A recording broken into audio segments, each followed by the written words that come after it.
اللہ تعالیٰ نے آدم علیہ السلام کو مٹی سے پیدا کیا اور ان کا خمیر تیار ہونے سے پہلے ہی اس نے فرشتوں کو یہ خبر دی کہ وہ بہت جلد مٹی سے ایک ایسی مخلوق پیدا کرنے والا ہے جو بشر کہلائے گی اور زمین میں ہماری خلافت کا شرف حاصل کرے گی۔ آدم کا خمیر مٹی سے گوندھا گیا اور ایسی مٹی سے جو نت نئی تبدیلی قبول کر لینے والی تھی۔ جب یہ مٹی پکی ٹھیکری کی طرح آواز دینے اور کھنکھنانے لگی تو اللہ تعالیٰ نے اس مٹی کے پتلے میں روح پھونکی اور وہ ایک ہی وقت میں زندہ انسان بن گیا۔ تب فرشتوں کو حکم ہوا کہ تم اس کے سامنے سجدے میں گر جاؤ۔ فوراً تمام فرشتوں نے ارشاد کی تعمیل کی، مگر ابلیس نے گھمنڈ اور سرکشی کے ساتھ صاف انکار کر دیا۔ اللہ تعالیٰ اگرچہ غیب کا علم رکھنے والا اور دلوں کے بھیدوں تک کو جاننے والا ہے، مگر اس نے امتحان و آزمائش کے لیے ابلیس سے سوال کیا، کس بات نے جھکنے سے روکا جبکہ میں نے حکم دیا تھا؟ ابلیس نے جواب دیا، اس بات نے کہ میں آدم سے بہتر ہوں، تو نے مجھے آگ سے پیدا کیا، اسے مٹی سے۔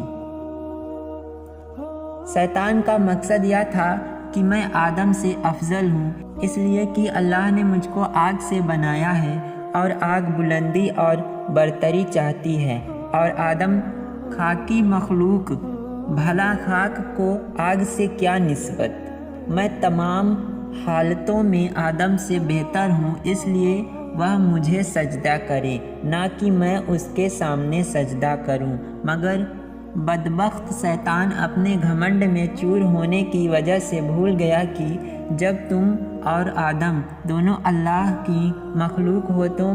مخلوق کی حقیقت خالق سے بہتر خود وہ مخلوق بھی نہیں جان سکتی۔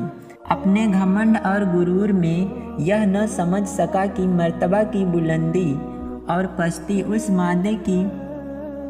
بنیاد پر نہیں ہے جس سے کسی مخلوق کا خمیر تیار کیا گیا ہے، بلکہ اس کی ان صفتوں پر ہے جو کائنات کے پیدا کرنے والے نے اس کے اندر رکھ دیے ہیں۔ بہرحال شیطان کا جواب چونکہ گھمنڈ اور غرور کی جہالت پر قائم تھا، اس لیے اللہ تعالیٰ نے اس پر واضح کر دیا کہ جہالت سے پیدا ہونے والے گھمنڈ و غرور نے تجھ کو اتنا اندھا کر دیا ہے کہ تو اپنے پیدا کرنے والے کے حق کے احترام سے بھی منکر ہو گیا،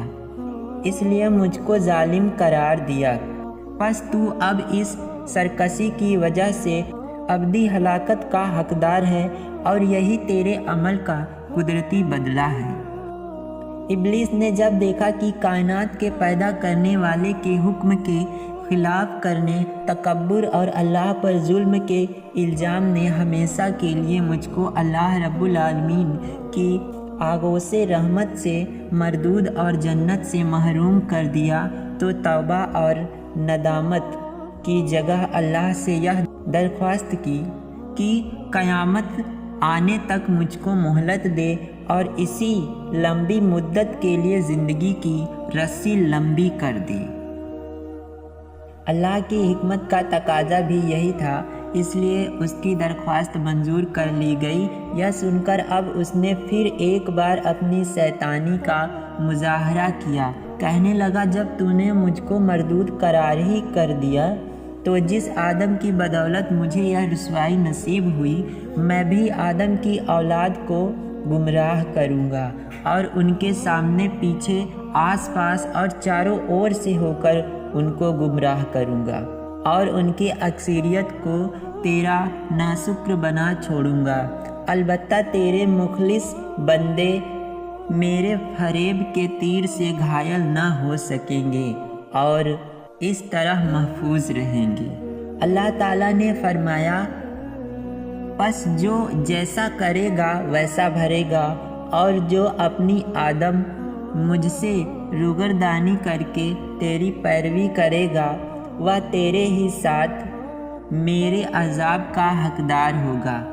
جا اپنی ذلت اور رسوائی اور خراب قسمت کے ساتھ یہاں سے دور ہو اور اپنے پیروکاروں کی ابدی لعنت کا انتظار کر۔ جیسا کہ پہلے بیان کیا گیا ہے، جب اللہ تعالیٰ نے حضرت آدم علیہ السلام کو پیدا کرنا چاہا تو فرشتوں کو خبر دی کہ میں زمین پر اپنا خلیفہ بنانا چاہتا ہوں جو اختیار اور ارادے کا مالک ہوگا اور میری زمین پر جس کا تصرف کرنا چاہے گا کر سکے گا اور اپنی ضرورتوں کے لیے اپنی مرضی کے مطابق کام لے سکے گا، گویا وہ میری قدرت اور میرے تصرف و اختیار کا مظہر ہوگا۔ فرشتوں نے یہ سنا تو حیرت میں رہ گئے اور اللہ کے دربار میں عرض کیا کہ اگر اس ہستی کی پیدائش کی حکمت یہ ہے کہ وہ دن رات تیری تسبیح و تحلیل میں لگا رہے اور تیری تقدیس اور بزرگی کے گن گائے تو اس کے لیے ہم حاضر ہیں جو ہر لمحہ تیری حمد و ثنا کرتے۔ ہم کو تو اس خاکی سے فتنہ و فساد کی بو آتی ہے، ایسا نہ ہو کہ یہ تیری زمین میں خرابی اور خریزی پیدا کر دے۔ اے اللہ، تیرا یہ فیصلہ آخر کس حکمت پر مبنی ہے؟ بارگاہ الہی سے ایک تو ان کو یہ ادب سکھایا گیا کہ مخلوق کو مالک کے حوالے میں جلدی بازی سے کام نہ لینا چاہیے اور اس کی جانب سے حقیقت حال کے ظاہر ہونے سے پہلے ہی شک و شبہ کو سامنے نہ لانا چاہیے، اور وہ بھی اس طرح کہ اس میں اپنی برتری اور بڑائی کا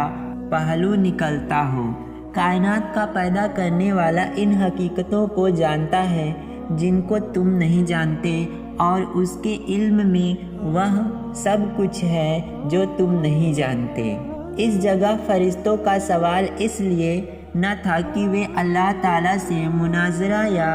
اس کے فیصلے کے متعلق مصغافی کریں، بلکہ وہ آدم کی پیدائش کا سبب معلوم کرنا چاہتے تھے اور یہ کہ اس کو خلیفہ بنانے میں کیا حکمت ہے۔ اس کی خواہش تھی کہ اس حکمت کا راز ان پر بھی کھل جائے، اس لیے ان کے طرز ادا اور مقصد کی تعبیر میں کوتاہی پر